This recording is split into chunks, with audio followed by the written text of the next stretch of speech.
Great. Thank you. Good morning. Welcome to the Wednesday, July 11th, 2018 Santa Cruz County Planning Commission meeting. Can we have a roll call, please? Yes, and as you may be aware, Commissioner Shepard is not here, and Commissioner Lazenby is not here. So with that, Commissioner Schaefer-Freitas. Here.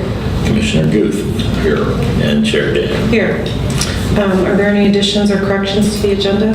No, there are not. And now the next item is declaration of ex parte communications. If there's any commissioner who has anything to declare. Anything? No. I spoke to, let's see what the item number is. 6. 6. I spoke to a parking. I had a question for council. Do we declare ex parte communications on legislative recommendation? Yeah, it's not required. Okay. Anything else? I have none. Item 4 is oral communication. This is the opportunity for any member of the public to address the commission on any item that's not on today's agenda. If there's anybody here who'd like to come forward to do that, this is your opportunity. Okay, seeing none, we can move on to the next item, which is the approval of minutes from the May 23rd meeting. Chair, I'm sorry to interrupt, but I just wanted to note, since we only have 3 members here, an affirmative vote of all 3 members is required to take action On the minutes. on any item. Right, yeah, a majority, yeah, thanks. Is there a motion? I'll move the minutes. Is there a second? Second. All those in favor signify by saying aye. Aye. Okay, so, and then, actually, item 6 has been removed. Well, Item 6 is... yeah, that was from the minutes. Sorry, items, so now we can move on to our one scheduled item. Okay. Item 6. Yes, item 6 is a public hearing to consider an ordinance for proposed amendments to Santa Cruz County Code Chapters 1301, 1310, 1710, and 1712 pertaining to zoning and general plan amendments, affordable housing requirements, a residential density bonus, and affordable housing incentives, and the R combining district regulations. The proposed amendments are exempt from the California Environmental Quality Act.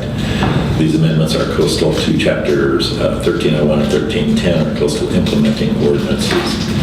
The applicant is the County of Santa Cruz. This applies county-wide. The project planner is Suzanne Hussein.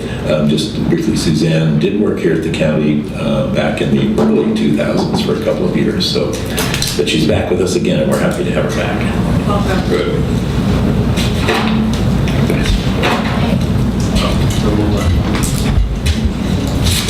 Okay. Good morning, Chair and Commissioners. My name is Suzanne Issei. I'm the Principal Planner in the Housing Section. I'll be presenting this item this morning, and I just want to note that this was a very collaborative effort. We worked with staff in all the various sections of the department and department management very closely, as this is, as you might have noticed from the staff report, a quite complex item. And Paya Levine, our Assistant Director, is here as well to help fill in some of the information, particularly regarding the R combining district topic.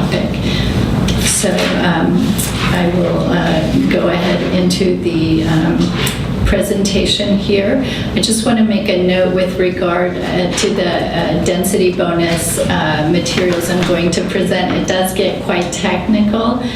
We're trying to illustrate how some of this might work with some of the slides and photos I'm going to go through.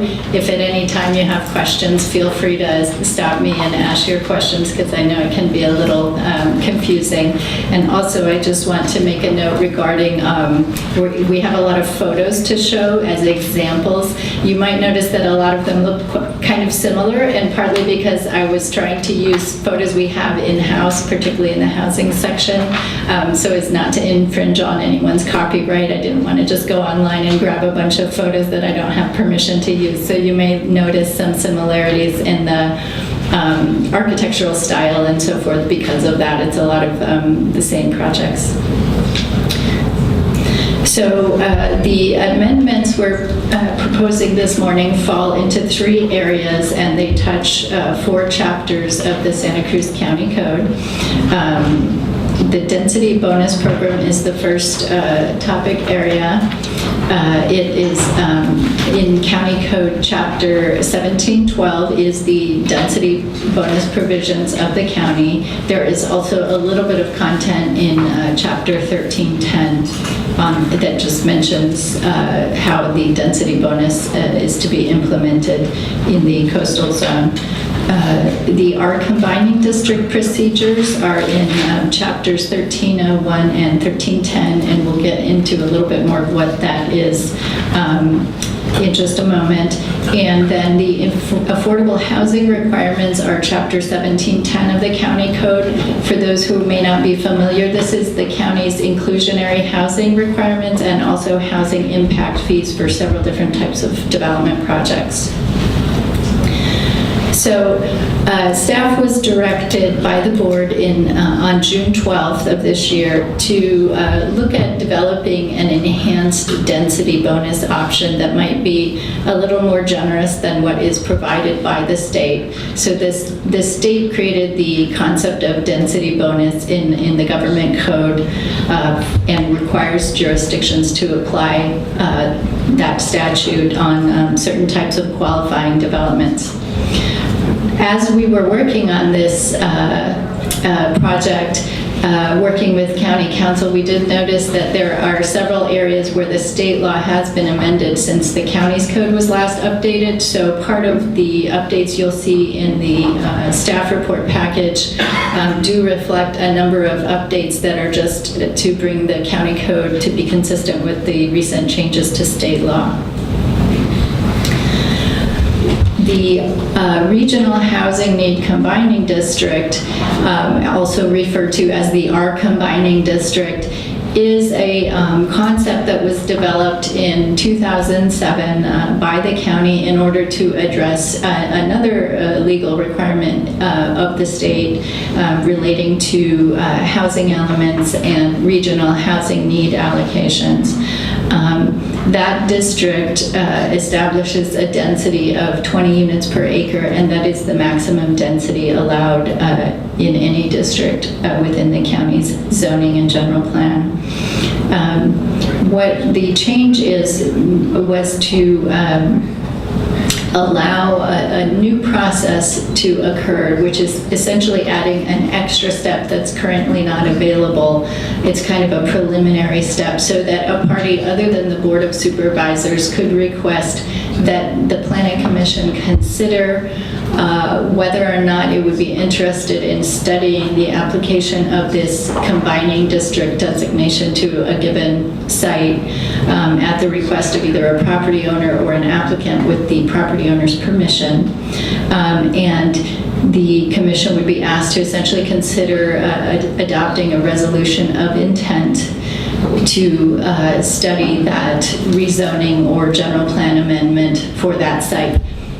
The reason for this is to essentially give that applicant an advanced view of whether or not the Planning Commission would be supportive of adding that combining district designation to the site before they go to the somewhat costly step of doing a full-blown rezoning or general plan amendment application. So it's sort of a preliminary, less formal step. And I don't know if Paya, do you want to add anything? No, that was a fine explanation. Okay, so some of this change does affect the coastal implementing chapter of the county code 1310, and so for that reason the amendments that are proposed in the packet to allow this process to occur on sites in the coastal zone as well will require coastal commission review and approval, and we have notified coastal staff that this hearing is occurring today and have shared the staff report with them.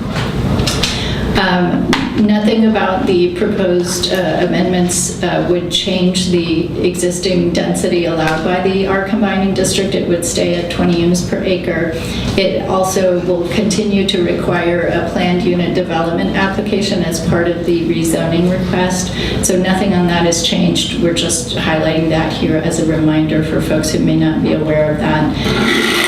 Can I suggest we could stop you? So that was actually one of my questions for the R combining district.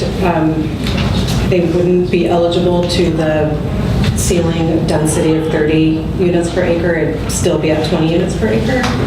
You could have a site that's zoned or combining zone district and also qualify for a density bonus.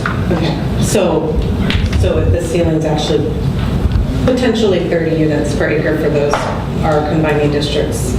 And that's because we don't have, we have to allow density bonus for projects that qualify for that under state law. Okay, great, thank you. The other proposed amendment to the language in the R combining district section of the code clarifies one of the possible findings of public benefit for that PUD application, and it is that any housing developed at 20 units an acre is a public benefit. And the rationale for that is just that it's really two-pronged. Either if it's market rate housing at that density, it's going to be kind of de facto less costly than housing that's larger and developed at lower densities typically. And also by having those densities, it can make an affordable housing project much more feasible than it would otherwise be if the density was lower. So the amendments to Chapter 1710, which is the inclusionary housing chapter, is a pretty narrow change. So the proposal is to add an additional step for those applicants with a for-sale development proposal of 7 or more units. And this is the category of projects that is subject to essentially the inclusionary housing requirements, also known as Measure J. So if that applicant wishes to pay the impact fees rather than provide any affordable units on the site, they would now have to get that option pre-approved by the project's approving body, which may be either the Planning Commission or the Board of Supervisors, depending on the size of the project. Was there any question about that? That I didn't catch that it could be either the Planning Commission or the board. I actually thought it was only Yeah, initially I did think that as well, but we actually realized as we were going into the code to make these edits that it does currently reference approving body. And so that's how we've continued to keep it in the code. However, that is something that could potentially be raised as a possible change to the proposal. I would just suggest maybe modifying the staff report if this moves forward to the board to reflect that, because I am reading the paragraph right now and I think it just references board approval. Yeah, thank you. I believe that was just an oversight at the staff level. And the other change that is proposed to this chapter is to allow payment of any impact fees that might be due on a given project to the time, essentially when the project is completed, at the time of final building inspection or certificate of occupancy. Currently, it's required to be paid at time of building permit issuance, and that can be financially a little more difficult for the applicants to pay at that time when they haven't yet started realizing any revenue from the project. Can I ask you about this too? So for years that has, staff has not supported that policy, so I guess I was surprised to see that. And so what's changed? Do you want to answer that, Kathy? I mean, I think that we're in a housing crisis and we're just looking for every way that we can to lower the burden on the development of housing and get more housing supply.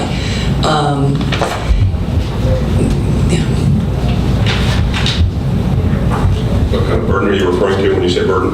The upfront money, having to pay the costs upfront of building permit issuance. You're also having to you're getting a construction loan usually, and so that's usually a higher interest rate, and so you're paying more for and you haven't yet created an impact really because the houses aren't being occupied. So getting the payment of the impact fees and the fees closer to the time when the impact's actually being created, and usually will be paid more with like takeout financing or lower rate financing than a construction. So you're not talking regulatory burden, you're talking dollars. Dollars, yeah. Can I ask a follow-up question about that? I mean, this is a rare situation, but what happens in a situation where building permits are issued, project is constructed, but then we hit a major recession and the developer can't sell the units and then can't pay the county? What happens in that situation? Well, again, if you really back up big picture and aren't selling the units, then their units aren't occupied and they're not creating an impact. So I think that, that is a rare situation. I think we think that it's, in this era of a housing crisis, we can look for whatever way we can to get those units produced and occupied. If it turns out that that's not working out, like we're having people not pay at final occupancy or certificate of occupancy, and it's a problem, then that's, we could change the code and go back to the way we do it now. Okay.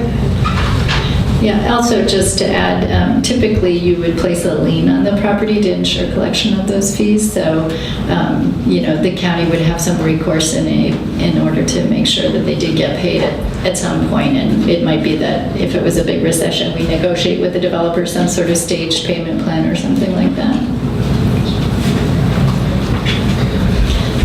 Okay, so before we launch into the sort of technical explanation of how the proposed enhanced density bonus would work, we wanted to just show a few examples of some older properties here in town and see if folks could guess what density they are, because often we don't even realize what is amongst us and what densities properties are at. So this is just a little game here. So How exciting. please bear with me. Never had a game.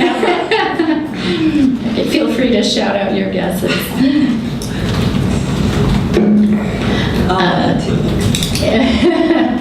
So most of you are probably familiar with the Venetians down in Capitola, first subdivision ever permitted in California in the 20s, and it clocks out at about 65 units per acre.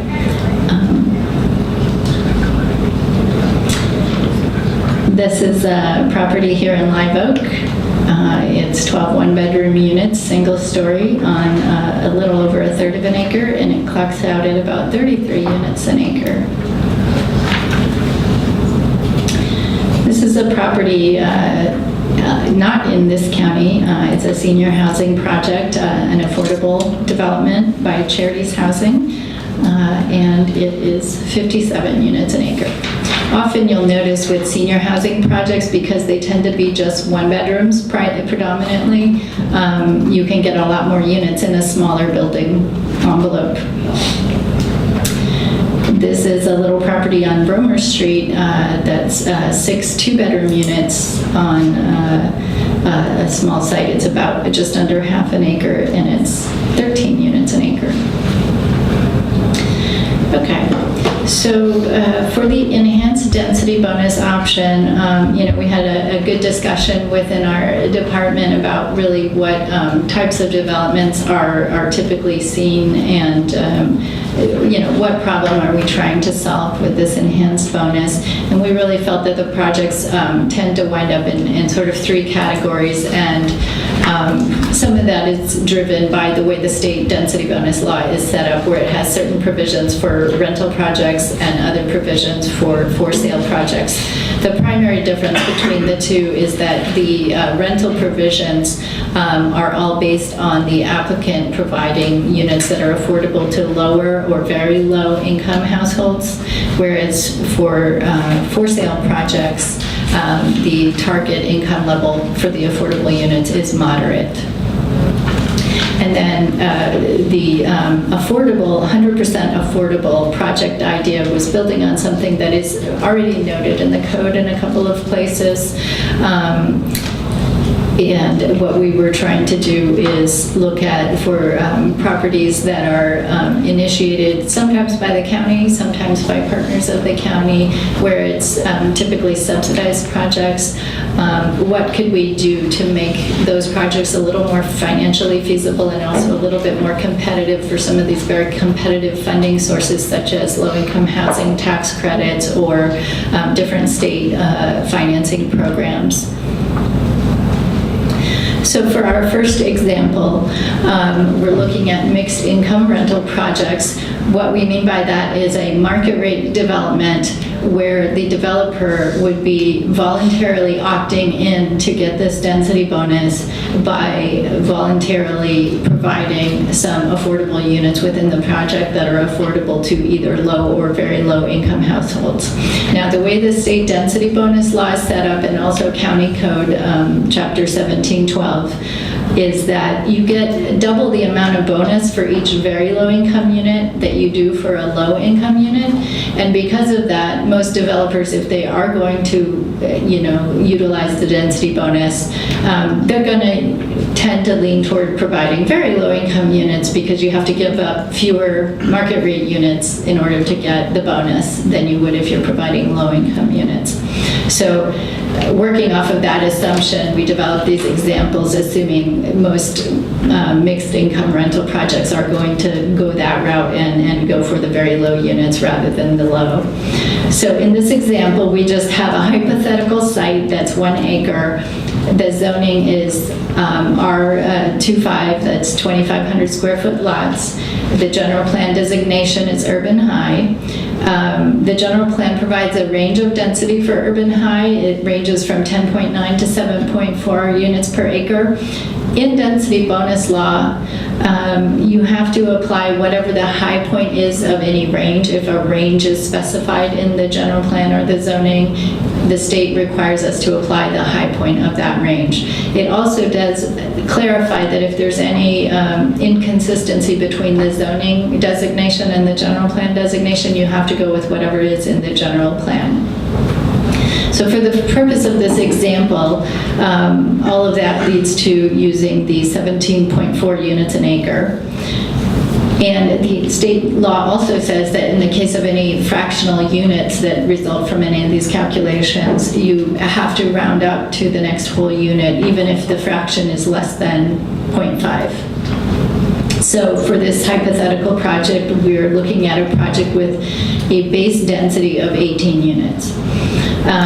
So under the current county code, under standard density bonus program, if that developer wanted to provide 2 of their 18 units as very low income units, they could qualify for a 35% bonus under the current program. 35% of 17.4 translates to 7 units. Again, you're rounding up because of that requirement in the state law. And that would result in a project of 25 units an acre. Now, net, they've only gained 5 market rate units because they had to give up 2, right, to get the bonus. So it's a plus 5 in terms of how many extra market rate units they got.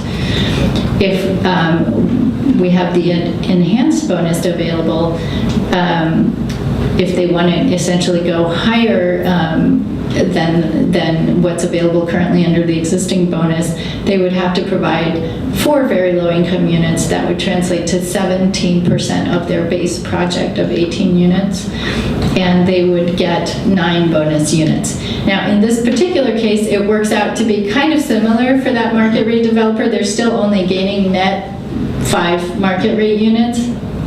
So when we looked at this, our analysis was basically, well, is a market rate developer really going to go through all this trouble? I'm not sure.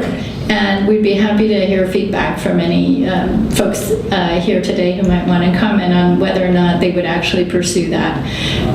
But the way we derived this proposal is basically we plotted on a graph, essentially, what the state density bonus formula is, and we just extended that line until we reached the 50% mark. And that's, I can show you a graph on that later if you like. We felt like this was a pretty solid proposal. Mm-hmm. Oh, I just had a question. So the total number of units in this project, let's say under the enhanced bonus scenario, is still 18 units, 4 of which are very low income and 14 are market units? That's the base project, but if you look, mouse here, if you, if you look right here, under the enhanced bonus, you actually result in a project of 27 units. Because the so it's example is a 1-acre 27? site. Pardon me? The example is a 1-acre site. Right. Yeah. Okay, so we've got 27 units total. And how many would be very low under the enhanced bonus? 4. 4. Yes. So then we'd have 23. Yes. Market rate. Yes. Okay, thank you.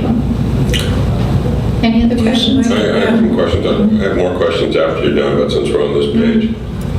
So some of these terms here you have, I mean, you showed some of this from our apartment complex or, or things like that. I live in Pleasure Point, we have every kind of heritage development. We're not really talking about 2,500 square foot lots on any of these things. We're talking about lots of a certain size and we're describing density based on a certain amount of lots per square footage in the lot. Isn't that right? I mean, so you have a thing here that says 2,500 square foot lots, but we don't make 2,500 square foot lots. That's below the minimum lot size. Well, I think it was maybe instead of the word lots, it's square foot, per dwelling unit. That's the density Right. limitation. So density Yeah, I was calculation. actually wondering about Yeah, that this too. is Where in the county do we even have Well, that this is an designation? This is an urban high. This is, R1 2.5. And in the recent state density bonus law changes in 2016, extended it to commercial sites for mixed-use projects, and our code already bases our density for mixed-use projects on the R1 2.5. So really, they likely would not be creating literally separate Under lots, right? county It's law, just the Mike, density. we can't create 2,500 square foot lots under county law as it currently stands, We in my currently- understanding. So what we're talking We have about is the currently- amount of square footage that you need per unit Per unit. on a larger project. Because if you make an apartment complex or a condo complex, you're not going to break down into lots. Right. Correct. But you could do a 2,500 square foot lots if you did a planned unit development, because this is a density, a use density that is in our current code. The development standards in terms of lot width, lot depth, and all of that, if you're creating a lot, then yeah, right now it doesn't really go with that. But the standard does exist in our code, and you would typically go with a PUD type of approach, similar to how our combining district, it always requires a PUD. Commercial mixed-use projects, if they developed at this density, would likely do that with a PUD. So yeah.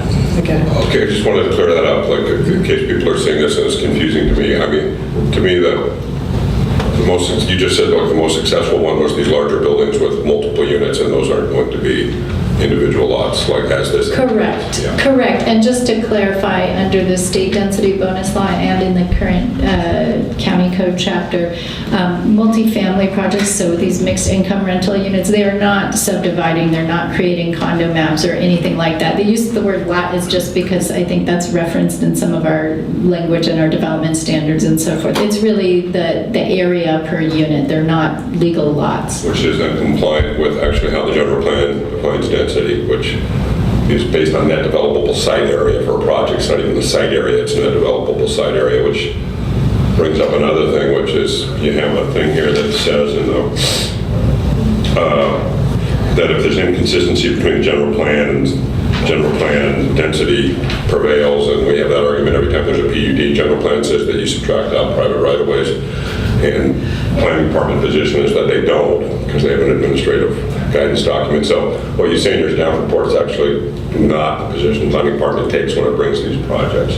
But that should get resolved by the end of next year, because it's on the housing element work list to have resolved through the board that we gave you It's in the guys. code modernization. Right, so, and I wanted to go back to the standard density bonus, just to make sure you do your percentage against the base project, is that correct?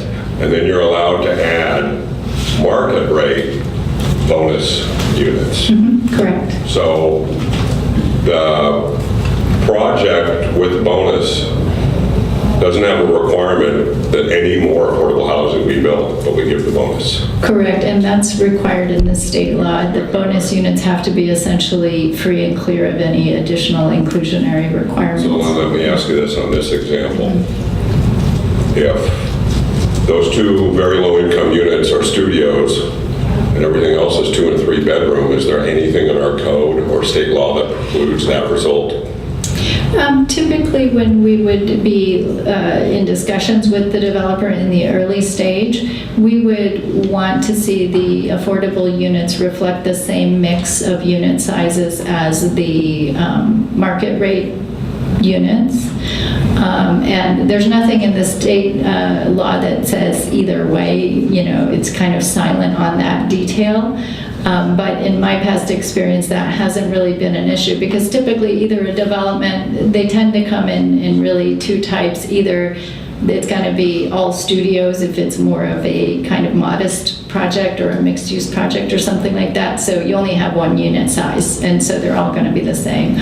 Or if it's a mix where you have maybe 1s, 2s, and 3s, then typically you can get the developer to agree to provide a mix of the unit sizes among the affordable units as well. I'll also note that we do have a 15% inclusionary requirement, and in our inclusionary regulations, it requires that the affordable units be of like kind to the market rate unit. So you're always going to have that commonality in that first 15%. When they do the extra 2%, are they going to change it up? I mean, that's negotiable. Yeah. Thank you. So this is an example of, this is the closest photo I could find to the base density of the project we're talking about hypothetically here. I couldn't find anything at 18 units, but this project here, Corralitos Creek, is at 19 units, so it's pretty close. The next slide shows a property here in town, St. Stephen's in Live Oak.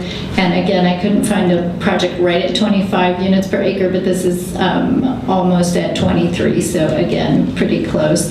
This is a senior project, so they're smaller units, so it's easier to fit more of them in a smaller building shell.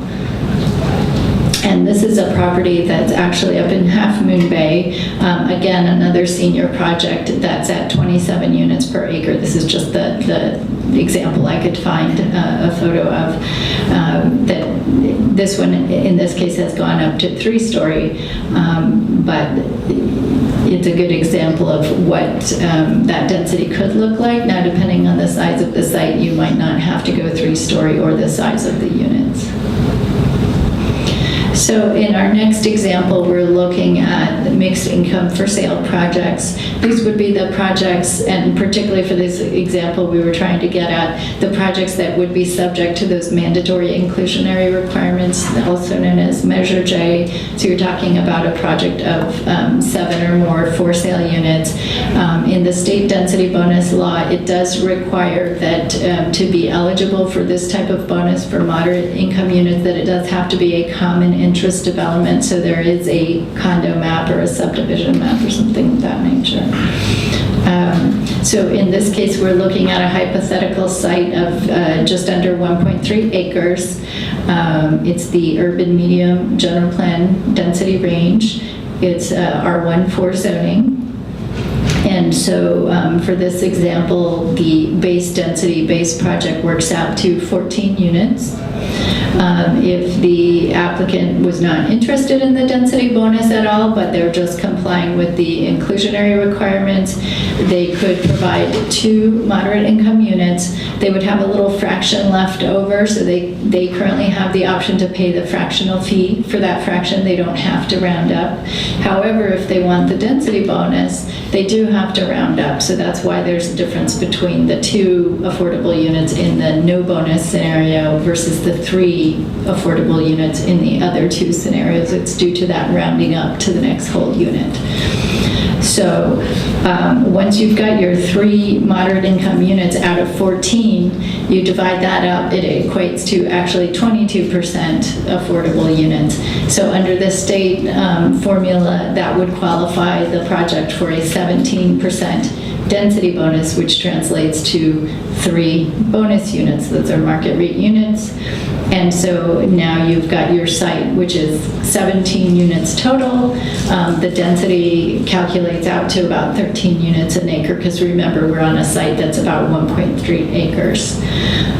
Under the enhanced bonus scenario, we basically looked at if the developer has to provide 3 moderate units to get 3 bonus units, are they even going to go into this option? Are they going to utilize the density bonus?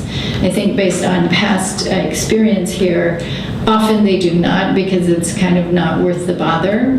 There are certain minimum eligibility thresholds you have to cross in order to qualify at all for a density bonus. And so we were trying to figure out, what can we do to make it more feasible so we can see more projects with these inclusionary homes in them, particularly in this market where land is very expensive, construction costs are very expensive, and so forth. So we looked at giving a more generous bonus for that same 22% of affordable units. And so in this proposal, essentially we have a sliding scale where if you're doing the minimum Measure J percentage of 15%, you would get a 40% bonus, and that would slide up to a maximum of 50% bonus once you hit the 25% affordable percentage in the base project. So under the enhanced bonus, you would wind up with a project of 21 units. It calcs out to 16 units an acre. So basically the way the analysis works is that the standard bonus would add 2 market rate units over the base project. So in exchange for providing 3 moderate units, you get 2 market rate units. Is that going to be worth it for the developer? I don't know. Maybe in some situations it might, maybe in some it wouldn't. The enhanced would allow them to get up to 6 additional bonus units. Now, another thing to keep in mind is sometimes the developer may not even want to utilize all of the bonus units that they can get, because going all the way up to a density of 16 units an acre, you might be talking about having to go to more of an attached home style, like a townhome or duets or something like that. And if this applicant was dead set on building only single-family homes, maybe they use 3 or 4 of the bonus units, but they don't want to totally max out the density because they want to keep that single-family home form. That would be their option, to not utilize all of that. But they do at least get the other incentives that come along with the bonus, such as being able to use the reduced parking standards that are provided in the density bonus law and so forth. So here's some examples of different densities that relate to that example. So here's a property, the farm, that's at 10 units an acre. Now, they look like single-family homes, and you may be familiar with this property. It's been here in town since the early 90s. This happens to be an affordable housing property, and so within each of what these look like single-family homes here, they're actually little fourplexes, multi-unit developments. But there are single-family developments out there that do calc out at about 10 units an acre. So this was just the closest visual example I could find readily in our files. Here's another one. This would be more close to the density in this example at the standard density bonus range. This is about 12 units an acre. This is another property here in town, actually in Aptos. And then we have a slightly higher density, which would be this is the closest I could find to the enhanced bonus in this example, which was 16 units an acre. In this case, this is 15 units an acre. This is another property up in Half Moon Bay, also a multifamily development, although it could have easily been more of a townhome development with a similar density. Wouldn't a development like this develop? What's the buffer in this county? 200 feet. Yeah, so you couldn't actually have this scenario in our county, right? To go right against the fields. The ag buffer is subject to being reduced if APAC approves that, so it's conceivable you could do that. So the third type of project that we looked at was for the 100% affordable projects. What we mean by that is really where you have a nonprofit developer who's the applicant, and where you're looking at some sort of, subsidized project. It might be the housing authority, it might be one of the nonprofit developers. or it might be a county-initiated project. So in this example, we've got a 1 acre site. The zone is RM2-R, which is the R combining overlay. It's the 20 units an acre density. These developments typically have a mix of low and very low income units, and sometimes might also have extremely low income units depending on what sources they're going for. And so we are proposing to provide a 75% density bonus for this type of project. So they, under the standard density bonus option currently on this site, even though they exceed the amount of affordable units you have to provide currently to get the maximum density bonus, they are still capped at a maximum of 35%. That's just the way the code is currently written. And so that would translate to about 27 units per acre. Under the enhanced bonus, they could go up to a 75% bonus with 100% affordable units. However, we also built into this policy a proposed sort of ultimate density limit that sort of overrides whatever the calculation would wind up at, and that is a 30 units per acre cap. So in the case of this example, they're bumping up against that cap. So if we just did the math, they would qualify for a 15 unit bonus. However, it would be capped at 30, and we felt like that would be a kind of a safeguard that the folks would feel more comfortable with. I have a question for you. So on these bonus units in this 100% affordable project, are those all affordable? Yes. Okay, thank you. So again, just some photos to give you some examples. This is a recent development here in South County. It's at 20 units an acre. Here's an older affordable property that was built some years ago in Live Oak, the Volunteers of America project. It's at 29 units an acre, and this is another senior project, so that's why, again, you can fit a lot of units in a smaller structure. And actually, those were the only two examples I had for that one. I couldn't find one right in the middle.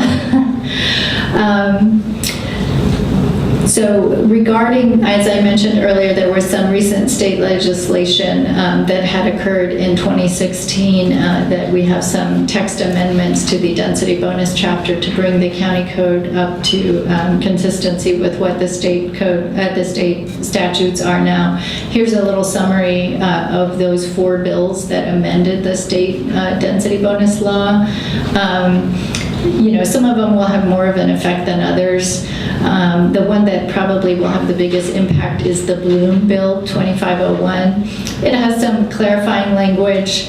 It does add a couple components related to mixed use. One is that it says that an applicant for a density bonus may ask for mixed-use zoning as an incentive. Now, it's a little bit reverse of the situation we're actually seeing these days, so it's contemplating that the developer would have a purely residential site and would want to add a commercial use to somehow make their project more feasible. I think these days, the way the economics are working is it would tend to be the reverse, where you have a commercial site and they want to add residential. But in any case, that's now in the statute. It also does add a mixed-use project to the definition of eligible project types that can qualify for a density bonus, whereas before it had been purely residential projects. And just to remind everyone, in order to qualify for a density bonus at all, it has to be a project of 5 or more units in a single development. Santiago added a new type of bonus for commercial developments. Essentially, it would be partnering with an affordable housing developer to provide affordable units on a different site in most cases. Could be within the commercial site, but in most cases, it's probably going to be on a different site nearby. The Nazarian bill clarified replacement housing requirements. One of the notable things that bill did is that it says, so if you're not familiar, already in the state density bonus law and in our code, there is a requirement that if you have existing rental units on a property that's proposed to be redeveloped with a density bonus project, you have to replace those units in the new project in most cases.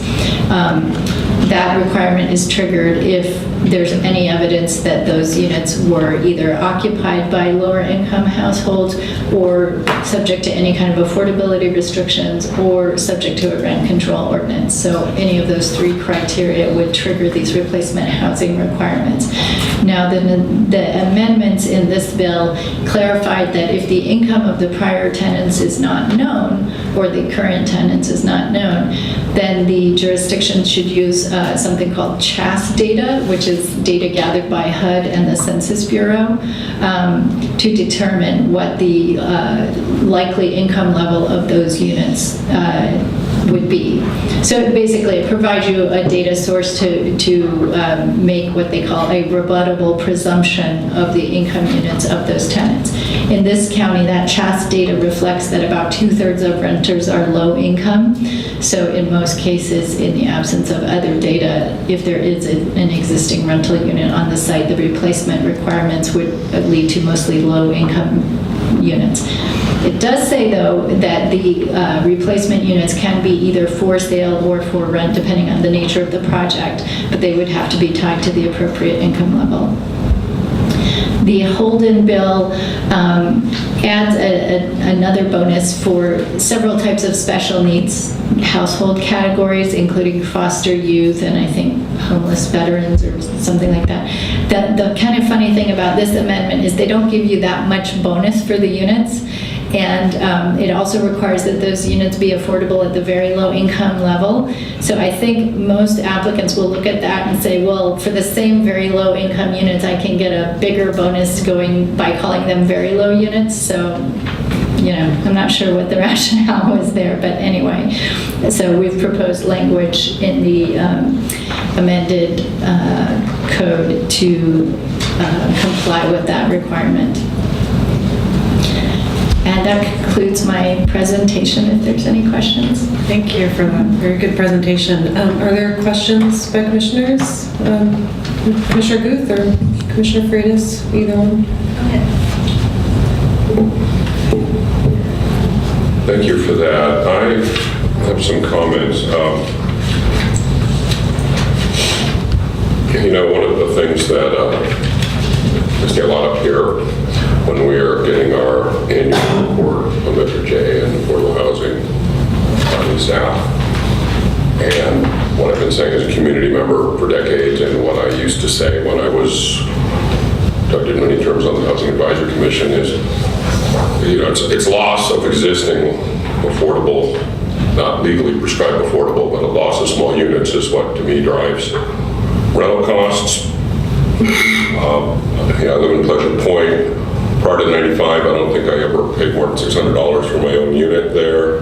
And I also live in an area where there's, or was, every kind of small, we have mobile home parks, we have townhouses, we have small lots, we have 800 square foot cottages, and we have all sorts of apartment rental places. A true mix of lower income rental stock and ownership stock. And we saw for 20 years all that stuff gets flattened, and then I come to these hearings and hear that there was this progress in the increase of affordable units on the market, and I would point out that that's just one parameter, and in actuality everything's less affordable. So all of what we're doing, there's certain hard things that I haven't seen this county do, and it has to do with preservation of existing housing stock. And also designating certain areas for higher density instead of making blanket rules that go across the whole county. Back in the 2004 General Plan Housing Element Update, which was a big controversial one when AMBAG gave us huge numbers to absorb, I sat on the hack and I heard everybody come in, well-meaning, progressive housing advocates of Santa Cruz and all these other groups, asking for withdrawal of all of these regulatory burdens on development, you know, things like protecting riparian corridors or having parking and all these things. And I challenged them to take a county map and draw some lines and say, let's pick the spots for high development. Let's talk about going in there. This county started to do that with this sustainable transportation corridor approach, but it hasn't come into zoning changes yet, and that work the study's been done for quite a while, cost $600,000 or $700,000. I'm skeptical of countywide approaches for certain kinds of changes like this, because it's fully appropriate in certain areas, and I'm not trying to do it to protect my neighborhood, because I live in a high-density neighborhood full of these kinds of places. But I don't see the hard work being done, and it hasn't been done for decades. So I have certain problems with certain aspects of parts of these proposals that may be substantive enough that I can't go along with this. And my biggest one has to do with the mixed income for sale projects. I'm in supportive of 100% affordable projects getting these high densities, and I know they can be impactful to the neighborhoods where they go in, because I'm in one of those kinds of neighborhoods. But if we're really going to go for affordability, those are the kinds of projects. And mixed income rental projects, and especially rental projects, is what this community at large needs. But mixed income for sale projects, to me, these kinds of density enhancements, I mean, I live in an area near the beach. Somebody gets to put in one extra low-income housing and then puts 3 or 4 more units, even if they're slightly smaller, because the square footage per unit is a little less. So instead of 1.6 million, it's 1.35 million when they sell it. There's nothing affordable gain here. So I can't support, these mixed income for sale project enhanced bonuses unless you bifurcate out areas and pick areas where it's appropriate. And that's just the work that we started to do with the Sustainable Quarters project, but nobody seems to have really the will to push through selecting areas, even if there's lots of them in large areas. So that's my starting point. I mean, I've been working this issue for so long, and I've been saying almost the same thing for 20 years. Wanted to ask you about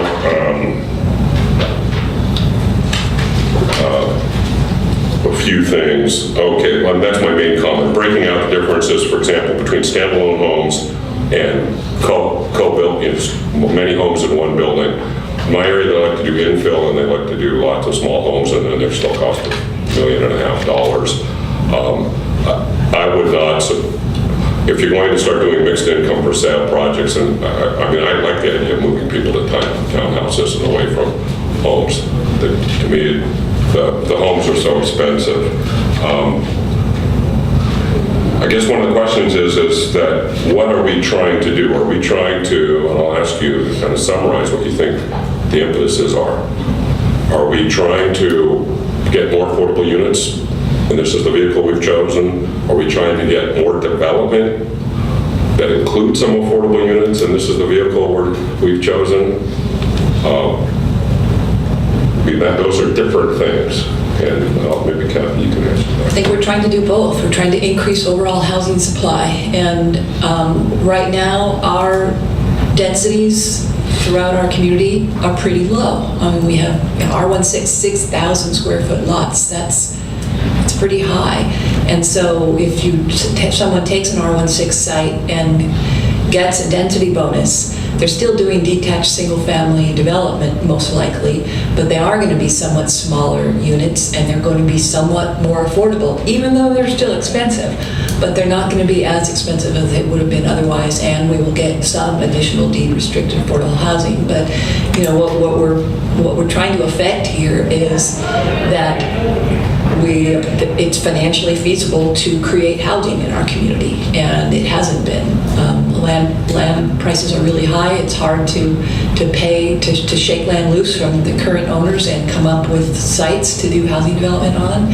And so the state has created the density bonus provisions and authorized communities to do enhanced density bonus. The state lets you create whatever upper limits or you might think it would be appropriate to meet your policy objectives. And I think, getting back to your main question is, what is the policy objective? It's to increase housing supply in our community and try to incent a little bit smaller units to be created and additionally more affordable housing within housing projects. So I have a question for you, since you were involved in pitching to us the importance of the Sustainable Corridors project, where we were looking at seriously upzoning the density in corridors that we identified that were close to schools, libraries, bus routes, shopping centers, hospitals, and all these things, from like 3 blocks in from these major arteries.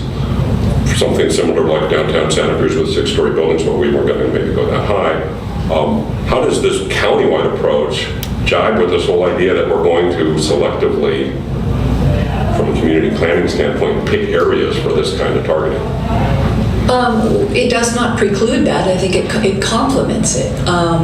We, as you know, have had a lack of staff and resources to make much progress with the Sustainable Community Plan, but we now have people. We've got 3 new people sitting right back there, and Suzanne. And so we are actively working on the Sustainable Santa Cruz County Plan, and we'll be going out for an RFP to get an EIR consultant, and we're really working, that's really going to move along finally. But those are the larger opportunity sites, the transportation corridors where we've got the residential flex idea. Also, though, the commercial sites and mixed-use sites were also noted in that plan as opportunity sites. So the fact of being able to do it in the density bonus context, per the state's 2016 amendment of the density bonus law, is helping us with one of those Sustainable Santa Cruz County Plan objectives, is to make it more feasible make mixed-use projects more feasible on commercial sites. But one of the largest underdeveloped commercial sites in that Sustainable Corridors area recently came through with an application for rezoning and an application away from any residential development at all instead of mixed use, and your department recommended approval on that. That was, and you're talking about the Nissan dealership site, and frankly, I think there's been a little bit of augmentation of history, because that site was not looked at specifically for change at all. It was C2, it's along Upper 4th Avenue. The Sustainable Santa Cruz County Plan kept it C2. Nobody talked about that site being a mixed-use housing site. What we were really talking about in the Sustainable Santa Cruz County Plan was the lumberyard site next door, and all the way down to ProBuild near the freeway. Big, large pieces of property that are in lumber storage areas right in the middle of our urban area. That those were the properties, that big area where we thought a mixed use and workforce housing and employment center could be created. That was really the focus of the conversation for the Upper 41st Avenue. Yeah, okay. We see it a little differ on our recollection of when you have housing, you also need to have support for the housing, things like pizzerias and restaurants. Exactly. So that was the idea behind that would be the idea for that corner.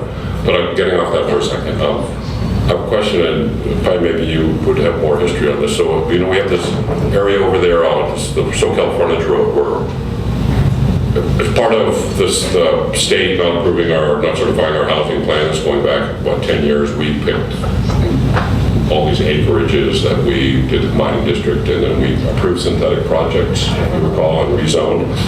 When you have a place like that in the 9 lumberyard, it's already got a synthetic project approved at 20, a density of 20. Does that project, can that be a target for a 30 now, and does it have to go through the same process that it went, or how would, for example, someone who wanted to utilize these bonuses be able to do that on that parcel? So that's an interesting question. There are 2 of that group of 5 that are still not built, and they are entitled with a planned unit development for a particular project. I'm sorry, with a planned unit development. They don't have a particular project that has come through for its level 7 design review, which is really the second step you have to take before there be an actual project. I suppose that if those properties, if the owners wanted to come through with something different than the PUD they've got, the housing element does say that they need to be developed at that density, and so does our code. So I suppose they could come in with an application for a different PUD. It would go through the process, and could be, a bonus could be requested at that point. That's what I think could happen. So would it have to be approved? Because there's something in here that says that current state density bonus law and county code allow developers applying for a density bonus to request a waiver of anything that would physically preclude development of the project with its proposed percentage of affordable units. I'm trying to figure out if that means the base, if you're referring to in your staff report the base project or the enhanced project. So I think the part you're asking about is there's a provision in state law that says an applicant for a density bonus can request a waiver of development standards if that particular development standard would physically preclude development of the project with the proposed number of affordable units and the proposed number of bonus units. That's, once you apply all those widths, it's a pretty narrow set of circumstances that would need to be in place for the developer to actually qualify for that waiver. So it's not like a universal, they get to waive anything and everything that they don't like about the county's zoning or policies. And in order to qualify for that, they first have to qualify as a density bonus project. And again, that goes back to what I mentioned earlier with the replacement housing requirements, if that applies, if there's any existing rental housing on the site, and so forth. So not every project out there is going to be interested in applying for a density bonus, and they only get that waiver if number one, they've qualified as a density bonus project, they're seeking a density bonus, and number two, they can provide reasonable evidence to back up their claim that a given regulation would physically preclude the development. So I don't think that that waiver was intended to say that if a county has a PUD process in place, that can be just requested to be waived, because the PUD process, I don't know how you would construe that as physically precluding the development of the project. Does that make sense, Kathy? Do you want to add anything? Yeah, we would expect them to still go through a PUD Yeah. process. I'll stop there. I'm looking forward to hearing the public comment. Yeah, I actually had a question about the same issue. So what would be an example of a development standard that might be waived? So for example, maybe there's a setback or a height limit or something of that nature, or another one that has been identified is the mixed use in the general plan. There's a policy that if there's a mixed use project on a site that allows mixed use zoning, that 50% of the floor area of the project has to be commercial and only 50% could be residential, or it gives a little bit of a higher threshold. If the project is 100% affordable, they can go up to 67%. So let's say, for example, an applicant comes in, they tick all the boxes to qualify for the density bonus and everything, but in order to get that number of units in, maybe they need to hit 70% of the square footage as residential as opposed to the 67. That would be an example where you could probably make a pretty clear, straightforward case that that one standard was physically precluding the development. So it's typically going to be something that's easily measured and pretty straightforward. It's a spatial issue. It doesn't mean they get to waive anything that's required for fire code or building code, safety issues. And what is the process to waive that requirement? What would be would it be a staff administrative, or would it have to go to the parcel? It would be the approving body for the project. So I think in most cases it would be the planning commission. If it's more than 20 units, it would be the board. Okay, yeah. Thanks. Any other questions? I did have, first of all, I wanted to say that the tasks that the planning department were charged with by the Board of Supervisors in June were massive, I think, and very complicated, and I applaud you for your efforts on this. So far, I understand this is just the beginning of some other reports that we're going to be getting. So I just wanted to acknowledge how complicated this is, and I thought your presentation was very clear. I have no problems with some of the key changes, which are in terms of when the fees are paid at occupancy. I think that's very reasonable.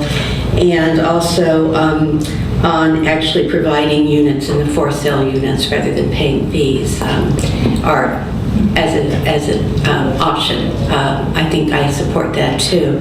I was trying to though measure the total impact of all these changes, all these different stages. And is it fair to say that basically with the density bonus, we're getting, the way that it is now, 25% more units, and with the enhanced density bonus, approximately 50% more units than would have been. Is that a fair thing to say? I don't think we have enough evidence so far to estimate it at that level, because if we look at, recent trends in development here locally, I don't think a lot of folks have been applying for or getting the density bonus at all, as far as I understand. Even our 100%, some of the affordable projects that are in the works currently are not even seeking any density bonus. So I don't think we have any data to support that it's going to be a set percentage across the board. Right. If you look at in the staff report Exhibit D and the different examples that I provided there, the very bottom of the second page of each example is just kind of my guesstimate on, would a developer actually go for this bonus? And you can note that in a lot of cases, it's like, maybe not, unlikely. A lot of that is going to depend on costs at the time the development is happening. And currently, again, we're in a very high cost environment. Land is extremely pricey. Construction costs are extremely high. Supplies, lumber is extremely high. Everything is really high. It's in tight supply. It's very hard to get contractors to even bid on your projects. It's, for projects that are looking at modular development, the factories are completely overwhelmed right now. And I'm talking about this from my experience working with affordable housing developers in other jurisdictions. Everybody's facing, very significant supply constraints. So in the current environment, that's why you're not seeing a lot of projects come through right now. Maybe that'll change at some point in the future, but I don't think that just simply making, nobody's really taking advantage of the existing density bonus program. So I think it's hard to assume that they're all gonna, the floodgates are gonna open and you're gonna get a mad rush of people. The other thing to think about is,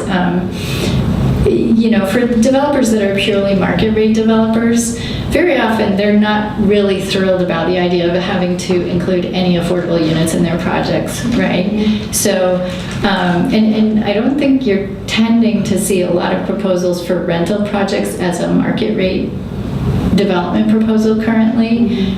It seems like recent trends are that it's either falling in, it's either a nonprofit project that the county's initiating, the county's providing the land for, which may or may not be a rental project, right? You've got your habitat project that's for sale, you've got, some other projects that are rental. Then on the market rate side, it's primarily for sale right now. So, probably most of their preference is to just pay the fees rather than provide the unit, right? That's why we've got the proposal in here to require the approving body approval of that option, because in some cases, maybe the county would rather have the units on site, right? But you're really not seeing, any rental developments proposed at the market rate level at all, let alone with some affordable units in there.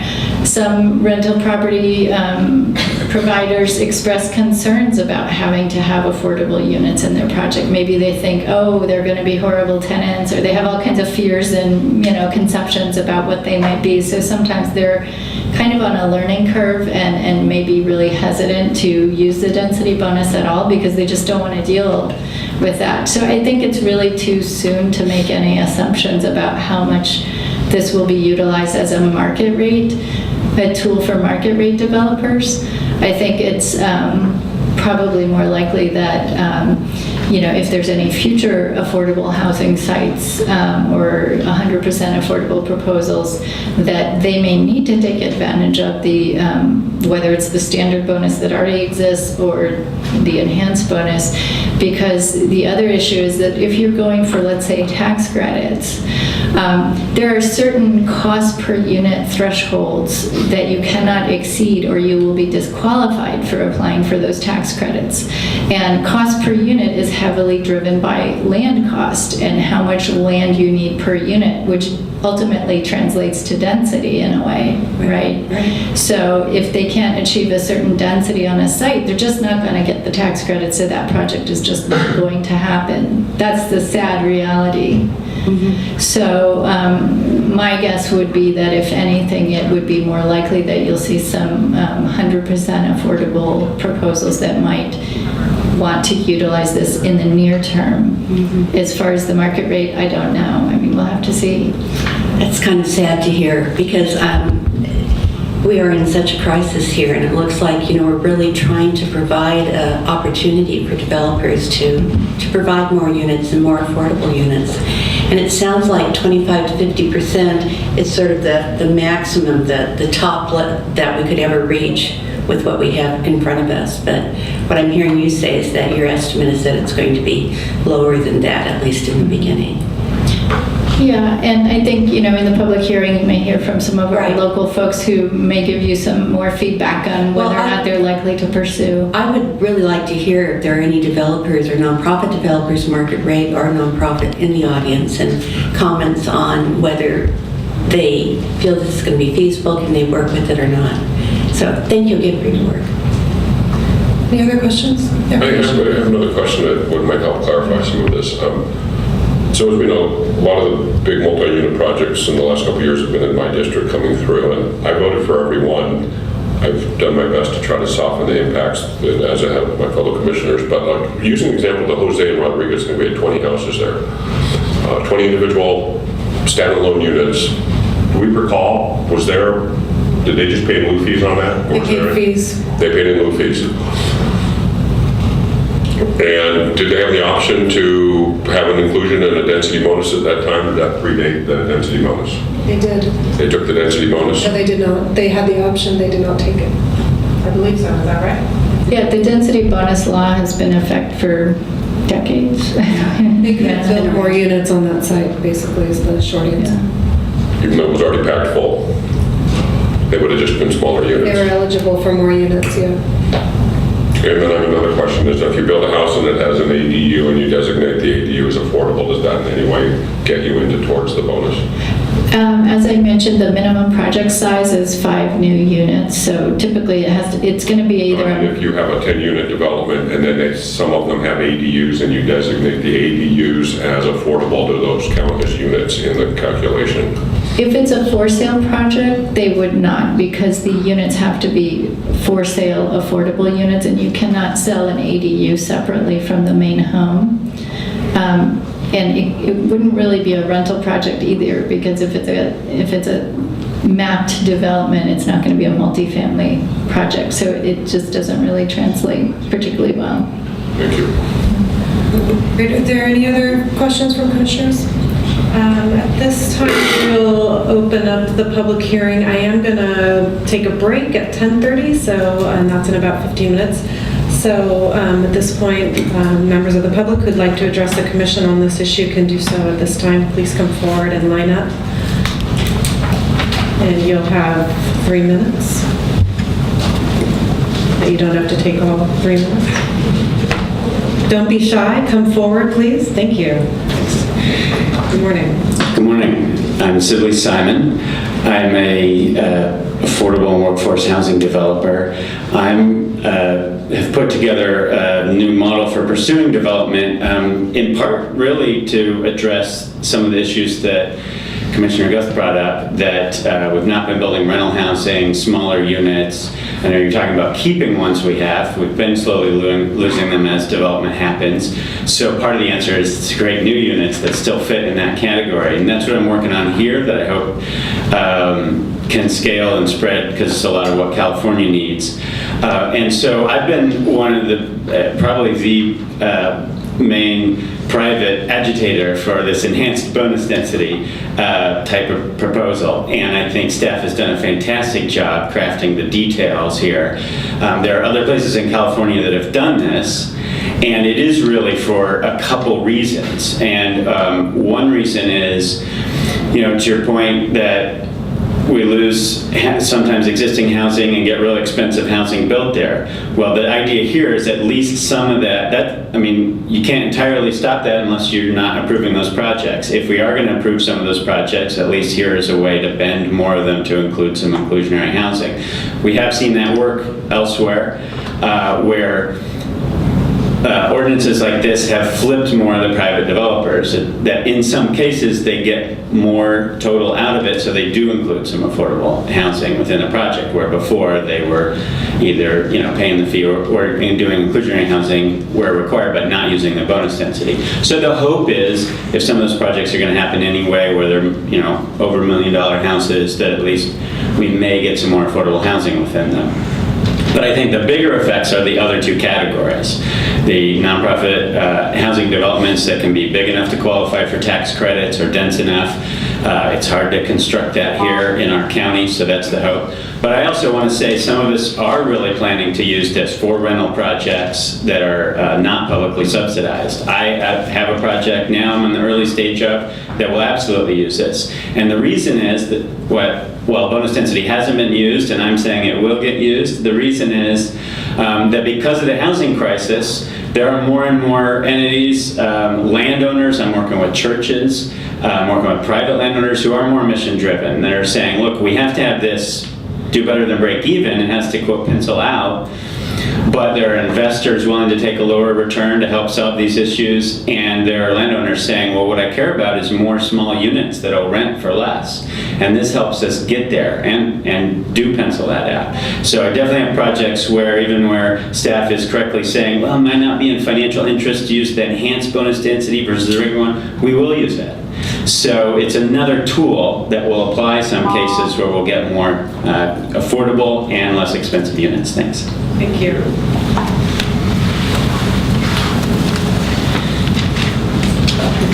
Good morning, Commissioners. My name is Becky Steinbrenner, I'm a resident of Aptos, and I just want to note the absence of Commissioners Lazenby and Shepherd. I want to thank you all for your good questions, and I always appreciate the good questions these two commissioners also put forth. So I'm sorry they're not here. I want to put out, first of all, that I do not think this is CEQA exempt. I've read this on the final 2 pages of your documents. And to make the claim that these changes will, quote, have no potential to create a physical effect on the environment is ludicrous. You have to look at the effects on infrastructure, which include transportation and water. And so I protest the categorical CEQA exemption. I also want to point out that in the Aptos Village project, the community was promised 12 affordable units throughout all of that process. Now there are only 10. And I want to point out that as one of the incentives to that developer, they were allowed to reduce the size and bedroom number of the affordable units that were offered. That's unacceptable. I also want to point out that in public planned unit developments, PUDs, many of these safety and livability issues are waived as incentives. One of these, and an example of the Aptos Village project, is a reduced curb return, which will make it very, very difficult for large fire engines to navigate throughout the development when there's parking, and there will be parking on both sides. This is a fire and safety issue, but has been allowed as an incentive to the developer.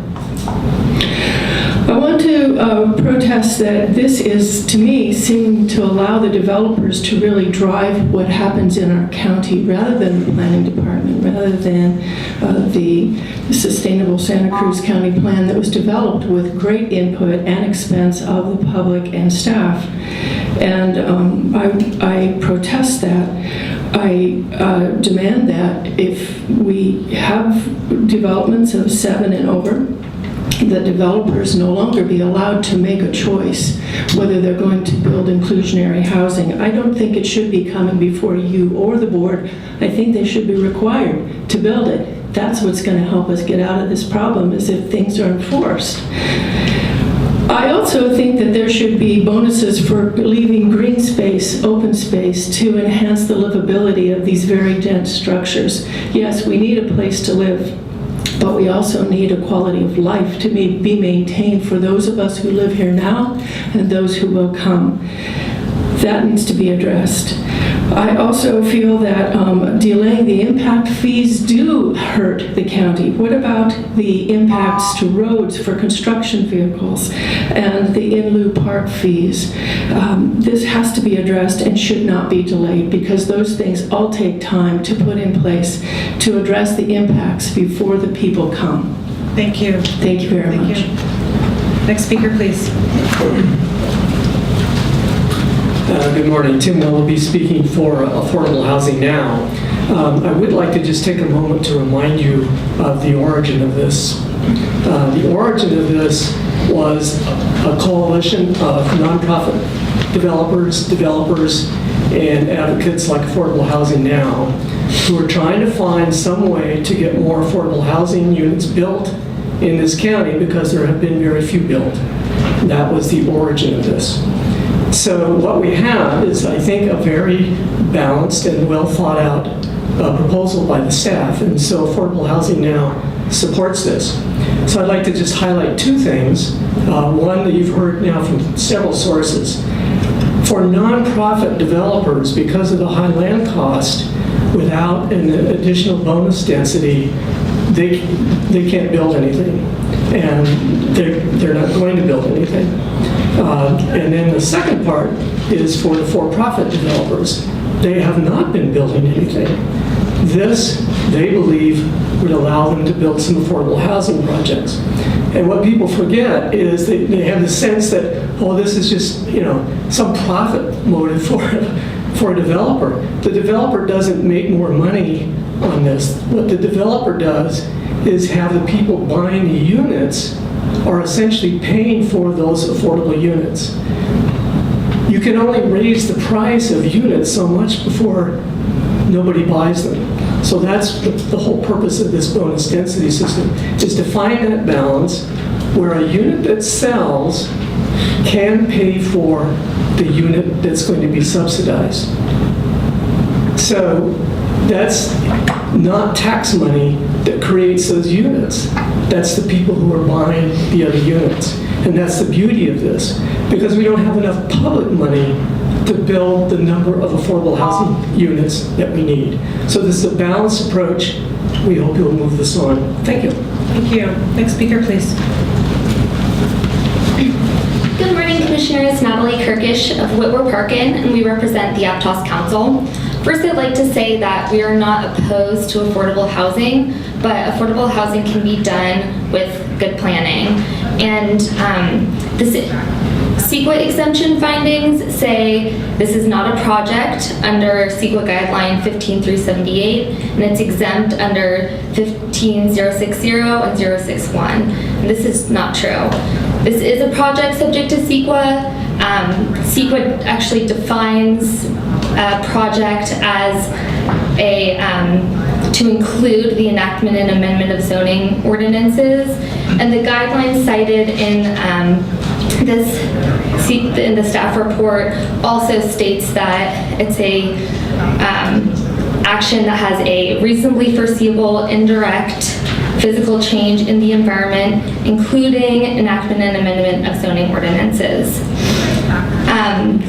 In addition, the common sense exemption, CEQA guideline 15061, is applied. This does not apply here. It only applies when it can be seen with certainty that there is no possibility that the activity in question may have a significant effect on the environment.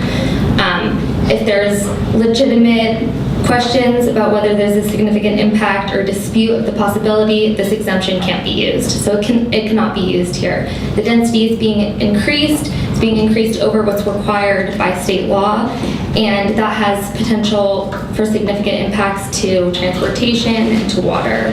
So these need to be considered now rather than in the future. In addition, the planning department has said this is an administrative task in its staff report. However, the planning director here today has said that they're choosing to use an upper limit above what's required by state law, and so that is discretionary. And then the CEQA guideline 15060 exemption does not apply either. In addition, they mentioned the availability of a project applicant to request to apply our combining district in areas outside of what was designated by the Board of Supervisors under RENA. The impacts of that can need to be considered.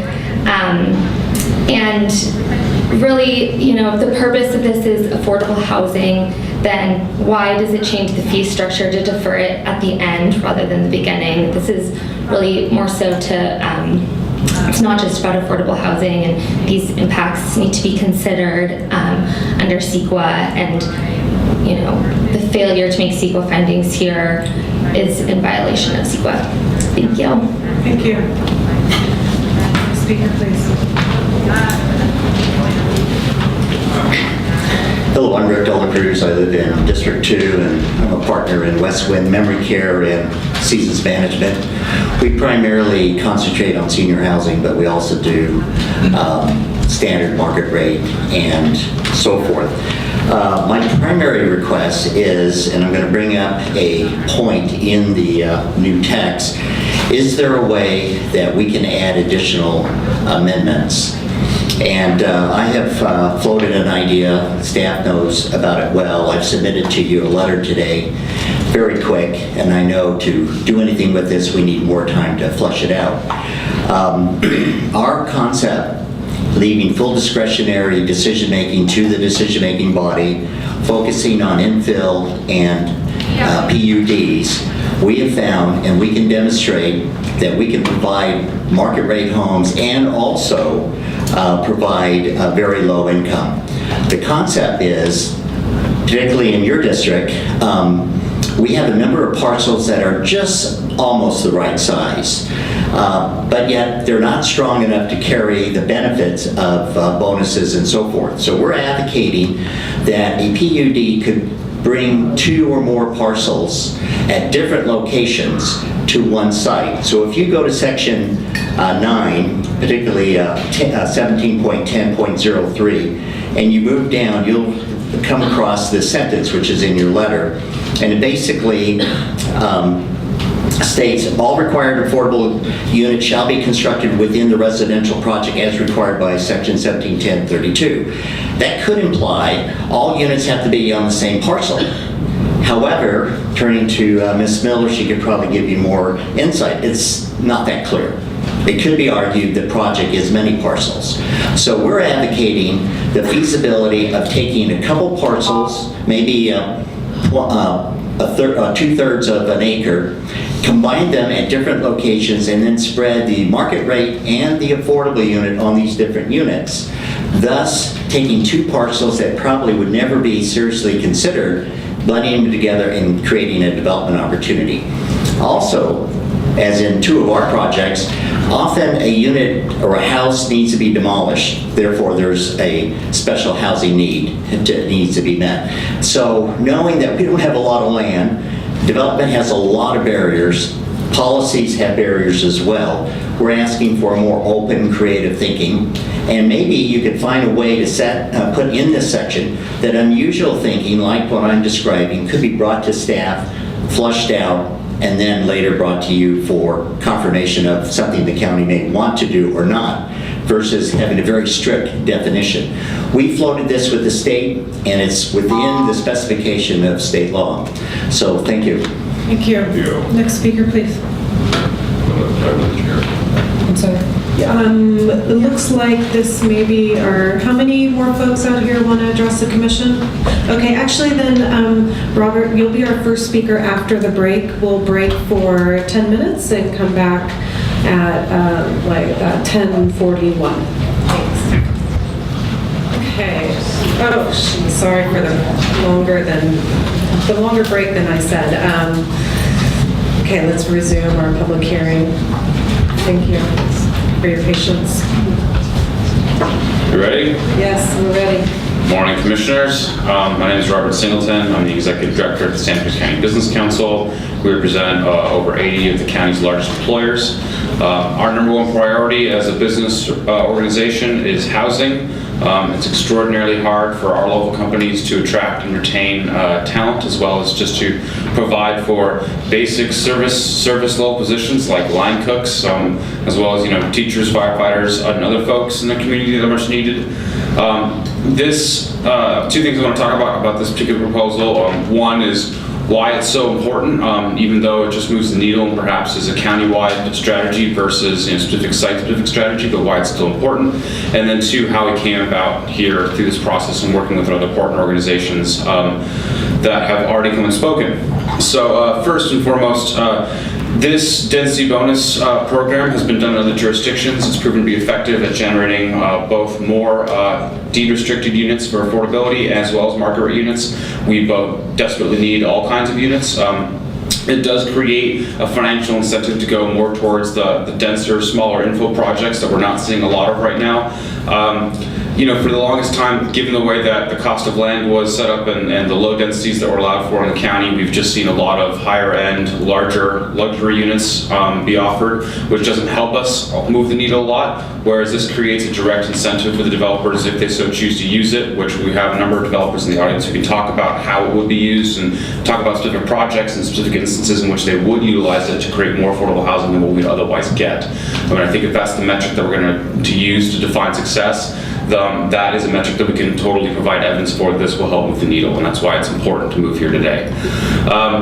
In working over the past year, we are a business organization, but because the need is so dire, we have worked with a series of nonprofit developers, of housing advocacy groups, of groups focused on social justice, on groups or religious organizations who have all kind of come together to create a larger coalition and to offer concessions and trade-offs about different perspectives that we may have on housing values in terms of, having units on site versus paying the unit fees. One of the things that we've done as a business community in talking with other private developers who are oftentimes, as it was mentioned, a little bit apprehensive about providing on-site units or leaving that decision up to, say, the board or the approval body, is that they're willing to go ahead and say, hey, listen, if we don't get the decision to define or to pay the in lieu fee versus providing units on site, that is a worthwhile compromise to create the new financial incentive to provide more affordable housing. If we're looking at that as a metric for success, this creates that incentive that otherwise would not be there, and that is a worthwhile trade-off that our private partners have said they're willing to accept in order to be able to create more housing than we otherwise would be able to get and make sure that more projects of the nature that we want pencil out. So I want to say we're fully supportive of these amendments. Thank you. Good morning. My name is John Swift, and I'm a land use consultant and also develop small properties. And I just want to speak to the fact that in the city, people are using this density bonus, and it's very similar. It's a little bit different, but it's very similar. I just did a project on Coyote Soquel. We use the density bonus there. Dream Inn is now proposing a project to use the density bonus, much bigger project. So I do think this will make a difference. But it comes down to the city's base densities are higher. Your densities are still lower. So this is moving this in the right direction. There's also, I have to say, a political will in the city to make these housing projects happen. There is a finding in your ordinance that says that, if there's environmental impacts or inconsistencies with the neighborhood, you still don't have to give these densities. There's a finding so that the ordinance basically says, unless the county determines these incentives or concessions to be not necessary to make this project feasible, and I think I'm phrasing this right, that you have to grant them. But then there's another finding that says, unless there is environmental or other issues, then you don't have to do it. So, and that's probably appropriate. I'm not saying that's inappropriate, but there's an underlying political will in the city and a prioritization of housing over some other issues. That's very important. And as a developer, that's a political risk. And I think it's part of the reason, probably the most significant reason, why people have not come in to utilize this these incentives and the density bonus. So that's kind of a more philosophical statement, but specifically on the our combining district provisions. I really support the idea of an early review process that is being proposed here, that without the full project, you can come in and get a conceptual approval from the Planning Commission that this is a good idea, and then return with an actual project. I think that's, wow, time goes fast. Public benefit, anything over 20 or at 20 units is by definition a public benefit and does not require others, is a huge, very progressive step, in my opinion, in this change, and this one that we lobby for strongly. In terms of developer impact fees being paid at the time of impact, I think that's very important. These are substantial fees that raise the cost, raise either the increased amount of equity capital one needs or the amount of loan and the expense. And the impact, to say that, you know, these improvements have to be planned for. These are capital improvement, you know, plans that are done way in advance. An individual project is not affecting the development of a park in most cases, or the establishment of a new road. They're put into a pot of fees, and then applied to plans that are already there. So the impact about that project is really specific, and I think the payment of the fees should be tied to that timing of that impact. Thanks very much. Thank you.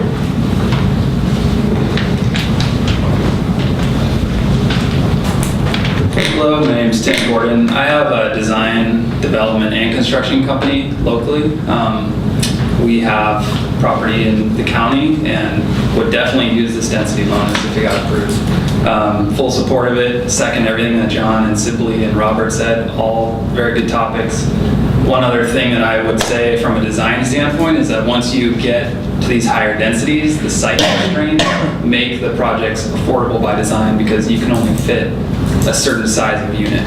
So once you take out what you need for parking and roads and everything else, the units become smaller, thus affordable by design.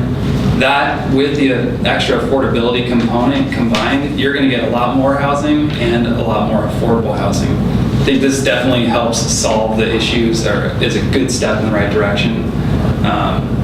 We have an acre in SoCal that we're going to use a density bonus on if this goes through. Definitely in support of this. Thanks. Thank you.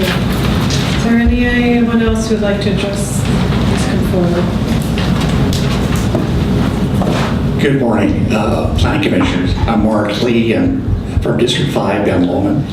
I want to compliment the Planning Department for such a wonderful plan amendment effort and zone change effort in helping increase affordable housing densities in the community. I'm not sure it's going to be applicable to District 5. They've tried many attempts, but the lands and the slopes and the septic tank limitations are difficult to actually build those types of homes. So this really benefits those lands and communities and districts adjacent to the codes. However, I still don't think we've gone far enough in terms of this ordinance. Under page 20 on 31 in your proposal here, 17.212.050, request for waiver or reduction of the standard. I think it needs to be amended and tightened up, actually making it more mandatory for the developer to actually not only pay fees, but actually commit to a certain amount of density bonus as a requirement. You're leaving a large gaping Holland's tunnel size exemption for the developer, and it essentially neuters this whole plan amendment and zone change amendment. Going to page 35, 83 in your package, under the application request for density bonuses, incentives, and parking reductions and waivers permitted by this chapter shall include the following information. And you have a list of 10 exemptions there that any developer, whether private or public, can use to essentially ignore density bonus incentives. So I would request that before approving this, that the planning staff go back and redraft this to tighten up that requirement of making it voluntary. Thank you. Thank you. Is there anyone else who'd like to address the commission on this item? Please move forward. Yes, good morning. Bruce Canner. I just want to address some of the obvious issues that are around this that I don't see being addressed. I looked through the Sentinel website the last couple of days. I can't see any real discussion going on about what's happening here at all. I've talked to my friends and neighbors. Nobody has ever heard of density bonuses. It's very curious to me that this policy has come down from the state of California. I wonder where it's coming from and what the point of it is. Everybody's talking about how we have a big housing crisis, but I think there are actually two other crises that are actually driving all of this. And I think one is a management crisis by the people who run this state. They want to see certain things happen in the state that they want to couch in terms of a housing problem, but that's not it. We're living in one of the most populous states in the entire country. There's a very high level of density in all of the developed and urban areas in the state already. Recently, I've seen that we're developing gridlock in Santa Cruz at off times of the day. And at rush hour, I've seen repeatedly that all of the major arterials across town are completely gridlocked to, a really shocking extent. But we're talking about bringing in a lot more housing into the town. There's another problem that's going on here. The real crisis from the point of view of most of the people of Santa Cruz is a quality of life crisis. And that is absolutely not going to go away if we keep going down this road. And I hope people start paying some attention to this. The university is proposing to bring in 10,000 students, and they're not providing housing for them. We have major corporations coming in downtown and out on the west side, and they want to bring in their employees. Even the affordable units that are created under this density bonus program are not affordable to most of the people of Santa Cruz. They're not. Most of the people in Santa Cruz have low incomes because we have a financial crisis in this country. There has not been any recovery, and people cannot support themselves unless they get plugged into corporate income sources. And most people in Santa Cruz are not really interested in that. So this whole process that's underway is going to completely remake the demographic of Santa Cruz. And most of the people that we enjoy sharing time with in this town are going to have to leave. We need to look at this in a larger context, I think. Thank you. Is there anyone else who would like to address the commission? Okay, seeing no one, I will close the public hearing and bring it back to the commission for action. Is there any discussion or motion? I have some discussion on the public comment.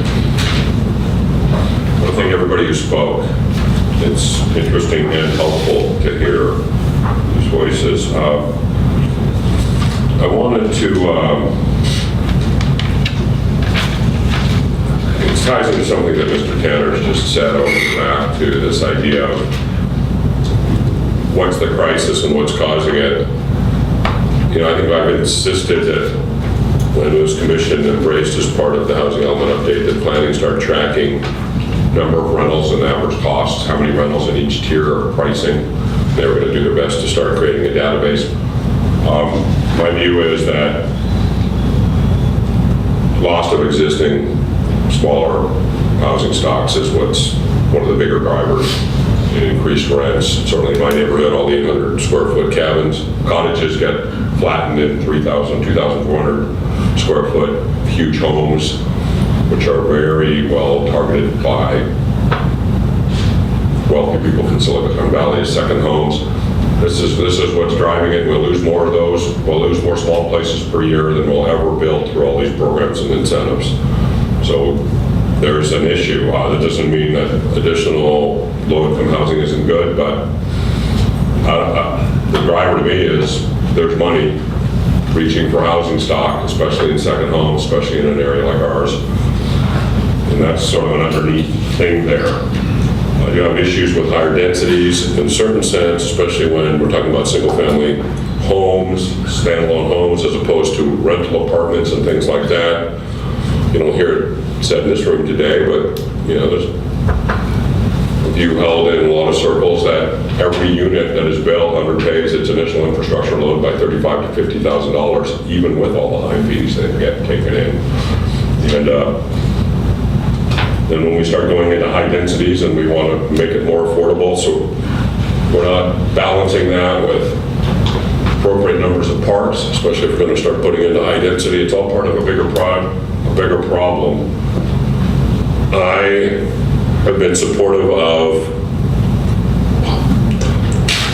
high-density projects in my district and voted for them. I voted against one of the big infill projects.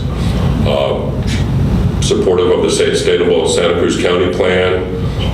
But a countywide change like this, there are parts of this that I like, the 100% affordable projects portion and the rental projects portion. But my concern is, especially for my district, mixed income for sale projects, it's just going to be used to really cram in a lot of very expensive housing at the expense of the neighborhood. And I'm not, given my history, I mean, I'm not favorable to passing this along as written, and I know that's going to present a problem when we only have 3 here. So I'll stop there. We can talk about the problem after that, but I'll stop my comment there. Okay. Well, I certainly appreciate all the public comments, especially those from developers regarding the feasibility of these changes and whether they're reasonable or feasible. And I'm happy to hear that from the comments made that you think that this is a good direction to go in, because density bonuses historically have been a partnership between governmental agencies and developers. It's a way of incentivizing affordable housing by providing more units, and that's basically what it does. And I certainly support the recommendations in the staff report. I was a little bit curious about the comment made by, I'm sorry, one of the commenters, and I didn't write down his name, but he did submit a written letter in regards to smaller parcels and infill parcels, because I think as a community that has a lot of boundaries and we're not going to be growing, that it is going to be those smaller parcels and infill parcels. And I know that there are problems in technically calling a project as one that includes several parcels and being sure that market rate and affordable units are evenly distributed on those parcels. But I would be curious if other commissioners felt that was an area for staff to investigate further, not to change what is before us today, but as one topic that might be investigated in terms of whether it's effective or feasible or not. That's my comments. Thank you. I guess just to comment on the last piece that you brought up, I think it's fine for staff to look into that. I can think of a whole host of issues that would come up, and that I'm not sure that, I think what he was asking was that it be eligible to be part of an R combining district. I don't know if that's, like on first blush, I can just think of a whole bunch of reasons why that wouldn't work. But I don't have any problem with staff looking into it. Just to add one more thing on the massive list of things to do. But I just wanted to say I think the staff work has been excellent. I agree with you, Melanie, that it was a real heavy lift that the board asked in June. Very excellent staff presentation. I think we have a procedural issue that we should address.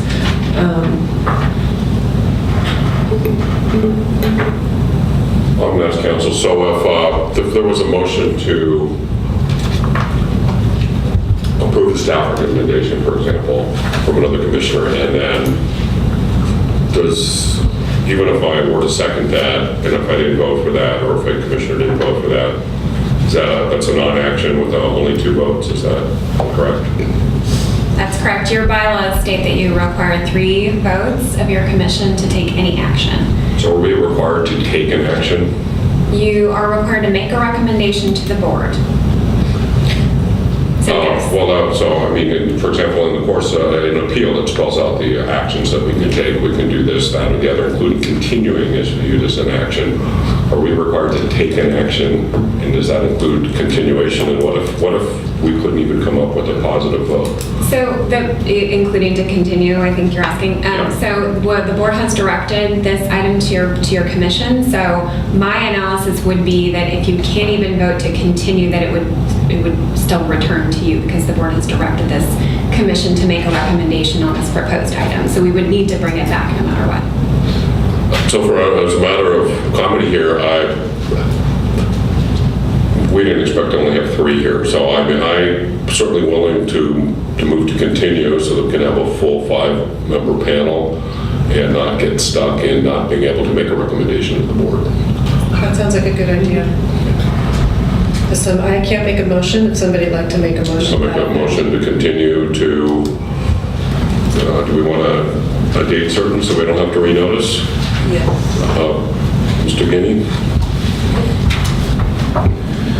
The next date is September the 12th. I know I won't be here that day. That might be convenient for everybody.